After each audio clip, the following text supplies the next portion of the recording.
Are you constantly telling yourself that you'll do the thing tomorrow?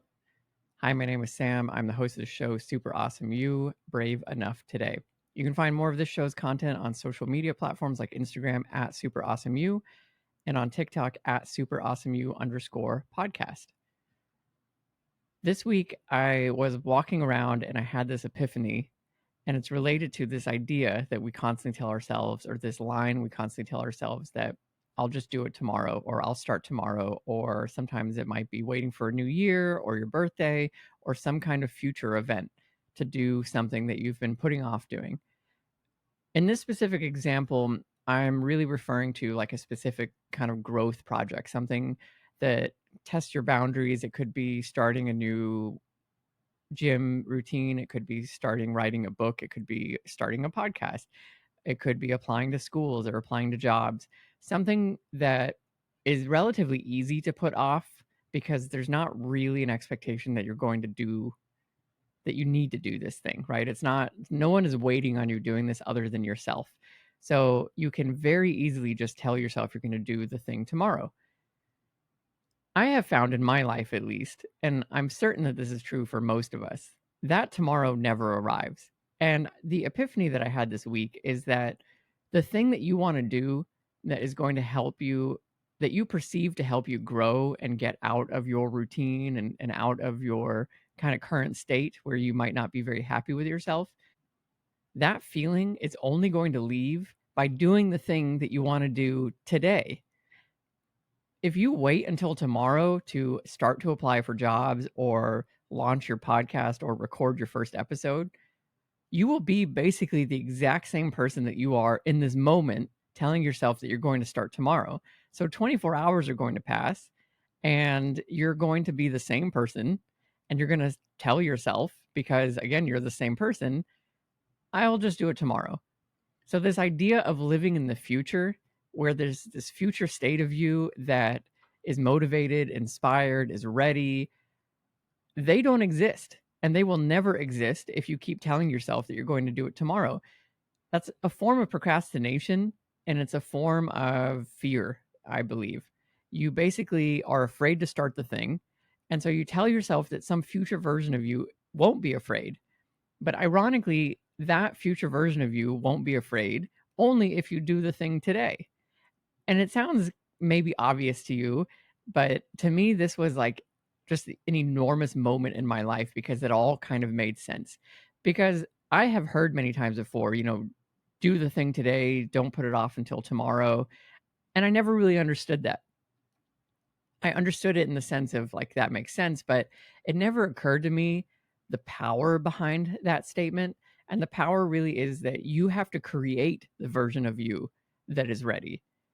And ironically, you have to do it by starting when you are not ready, right? Like there is no moment in the future where you will suddenly feel ready. The moment is when you decide you are ready. And so we can get stuck in this infinite loop of telling ourselves, I'm going to do it tomorrow, or I'm going to start this weekend, or I'm going to do it next week, or I'm going to wait until my 40th birthday, whatever date you want to put, whether it's tomorrow or a year from now. And we tell ourselves that that version of us somehow will be different. There are no guarantees in life, except that if you don't do anything to change your life, that version of you is going to be more or less the exact same version of you today. There are, of course, events that we can't control that might pop into our life, and those might radically change us.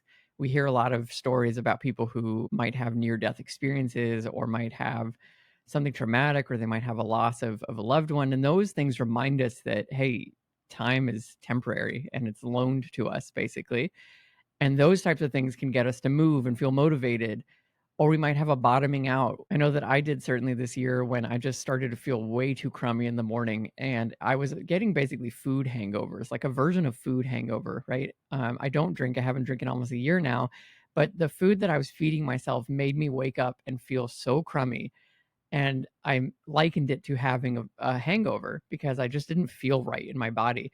And that little low moment for me was that realization of, hey, I need to eat better. I need to take care of my body because I don't like waking up feeling that way. And I basically made a vow to myself that as much as I can control it, I never want to wake up and feel that way again. So, yes, there are things that might change you from now until tomorrow or now until a month from now or a year from now. I don't want to discount that. But you are basically waiting for one of two things. The first one is some kind of random life event that you have no control over. Or the second one is that you want to run yourself down to a point where you feel so crummy that now the cost of changing your life is less than the cost of continuing on your path. If you did this as kind of like a finance thing, basically the net present value of continuing forward is so deeply negative that you decide it's worth the investment in this potential other path, because anything you do there is either going to be the same or better. And so you can't make it any worse by trying to change your life. You get to that point where, the fork in the road, one of it is just so obviously a path you should not take, and the other one becomes a path you should take. And so you change routes, and that's where you go. But why wait for those two scenarios? Because in both of those scenarios, in my opinion, you are not really the one in control. You are waiting until you feel kind of out of control to make a change. Whereas if you made that commitment to yourself today to do something that you've been putting off for a long time, you're going to start to feel really good. And I know this from my own experience because there's so many things in my life where I put them off, put them off, put them off. And then finally I was like, I'm just going to do the thing today. I'm so tired of putting it off. I'm just going to sit down and do it. Starting this podcast was a great example of that. I had wanted to launch a self-help podcast for 5 years easily. And I have the podcast with Matt and with Jen, and those things were rolling, and I kept talking myself out of it, or I kept coming up with excuses of why I couldn't do it or why it might not make sense. And finally, one afternoon, I was at my parents' house, actually. I wasn't even at home, but I had a microphone and my computer. I just hit record and I did a demo or a pilot episode, and I sent it to all of my friends. I sent it to Matt and Jen and a couple of my friends and just asked, and my wife, of course, and just asked, can you take a listen and let me know what you think? And I got a lot of positive feedback on it. I don't think I ended up using that exact pilot episode. I didn't like it, and I wanted to incorporate some of their feedback that they gave me. But the point is that I did the thing. And by doing that, and by immediately also sharing it with my friends and family and getting their input on it, I removed myself from the fear part of all of this. And I basically created a commitment to myself by bringing in a social structure with my friends and family to motivate me to fix the episode and launch it, because now all of these people are going to ask me, hey, when are you going to launch your podcast? It went from being this ephemeral idea in my head into something real and out in the world, and something that people could consume. And just by doing that, it felt like I finally dove off of the diving board and cannonballed my way into a pool. And now you're in the pool, like you've done it. You're no longer planning how you're going to get in the pool. You're no longer thinking, do I go off the diving board? Do I go a foot in at a time? Do I just run off the side of it and whatever? It doesn't matter. The point is, like, you tried something. In this case, I use the analogy of cannonballing because that's generally how I start anything. And it turned into a real project. And here I am all these years later and still going. And it's been really rewarding. And I keep getting all this amazing feedback from listeners just like you. None of that would have happened had I continued on the path of constantly telling myself, I'm going to do this later, or I just need to read a couple more books, or I need to listen to a couple of other more podcasts, or I need to come up with a better idea. I don't want to hit record until I have the best possible idea. All of those are excuses. They're all excuses born in fear, and they're really comfortable excuses. And planning ends up being a form of procrastination because we believe that we are being productive when in reality we're not. Like, productive is literally to create something, right? And if you're just sitting there thinking about things, you're not creating anything, you're just planning. But it has the illusion of creation. This is not to say that you shouldn't plan things. I absolutely think there are certain things in life that are worth planning. But for something like starting a podcast or publishing your first article or launching a social media account, just launch it, record something, and put it out there in the world. I spent 10 years as a product manager and continue to do a lot of product managing in my life. And I always tell people, ship your product. You will be embarrassed by it. It's probably the worst version that you could imagine. You probably have so many more ideas of how this product should be and can be in the future. But if you keep it to yourself on your computer and you never ship this software product, that's basically not a product. I always told my students, I would teach a seminar on launching products, and I said, like, a product that you just keep to yourself, I think is not a product. It's only a product when you get customers, when you are out there in the world and people can use it, even if they might not in the beginning, but the point is that they could. You go from theory to practical. And I launched my very first app on the App Store. It was a time tracking app, and it couldn't even export records yet, right? It was literally just a way to log time, start timers and stop timers. And at the time, it was one timer at a time, and there was no export. And within a week, people started to use it. A handful of people used it, and they emailed me and they said, "Hey, it would be great if we could export these records." And I thought, great, I'll code that. And I launched it like a week later.